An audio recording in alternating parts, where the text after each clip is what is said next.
फौजी साहब की तरफ से सभी को प्रणाम सलाम। बड़े बुजुर्गों और शिक्षकों को चरण स्पर्श। तो भाइयों बहनों याद रखे, इस बार तियर पंचायत से अपना मुखिया फौजी साहब की पत्नी शांति देवी को बनाना है और अपने क्षेत्र में विकास की गंगा बहाना है। फौजी साहब जिंदाबाद जिंदाबाद।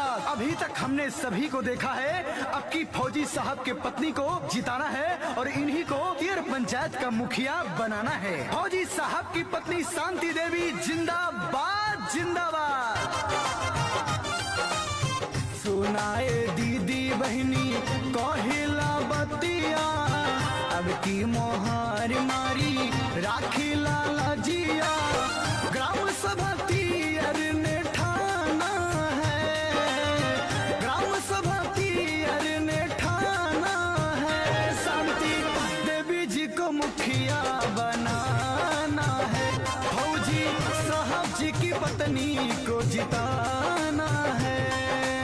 गांव गांव गली गली में चर्चा है, फौजी साहब की पत्नी को जिताना है। इन्हीं के हाथ तियर पंचायत का विकास है। माताओं बहनों ने ठाना है, अब की फौजी साहब की पत्नी को मुखिया बनाना है, शांति देवी को मुखिया बनाना है। शांति देवी जिंदाबाद जिंदाबाद। फौजी साहब की पत्नी जिंदाबाद जिंदाबाद।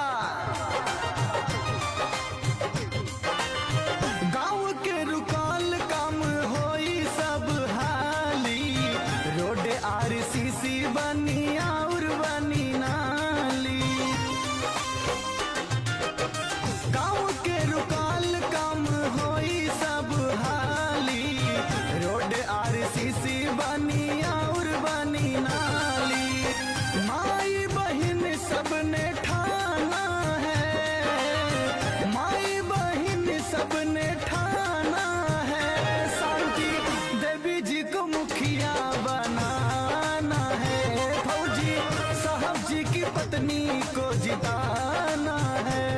छोटे बड़े का भेदभाव नहीं, सभी का साथ होगा तभी तो विकास होगा। फौजी साहब लाचार और गरीबों को देते बड़ा सहारा, जहाँ भी जाओ वहीं गूंजे फौजी जी का नारा। फौजी साहब जिंदाबाद जिंदाबाद। शांति देवी जिंदाबाद जिंदाबाद।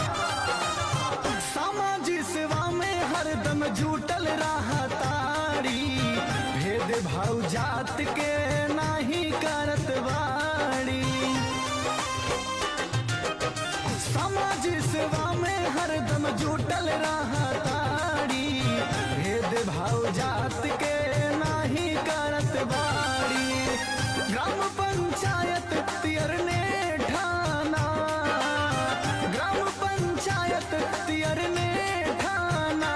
शांति देवी जी को मुखिया बनाना है, शांति देवी जी को मुखिया बनाना है। तियर पंचायत को आदर्श पंचायत गांव बनाना है, फौजी साहब की पत्नी शांति देवी जी को मुखिया बनाना है। फौजी साहब जो वादा करेंगे करके दिखाएंगे, अब की धोखे में नहीं आना है। फौजी साहब की पत्नी शांति देवी को जिताना है। फौजी साहब जिंदाबाद जिंदाबाद।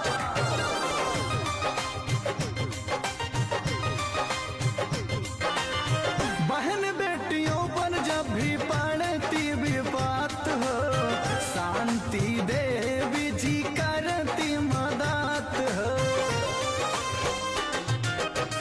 बहन बेटियों पर जब भी पड़ती विपत हो, शांति देवी जी करती मदद हो।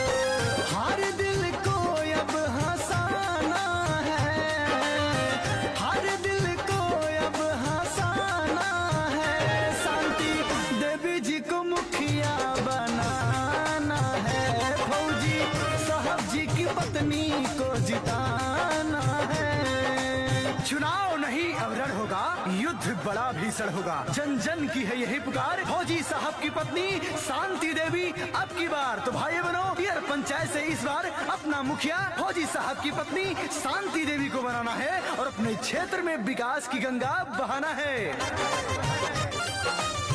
तियर पंचायत ने अब किए ठाना है, फौजी जी की पत्नी को मुखिया बनाना है। तियर पंचायत ने अब किए ठाना है, पत्नी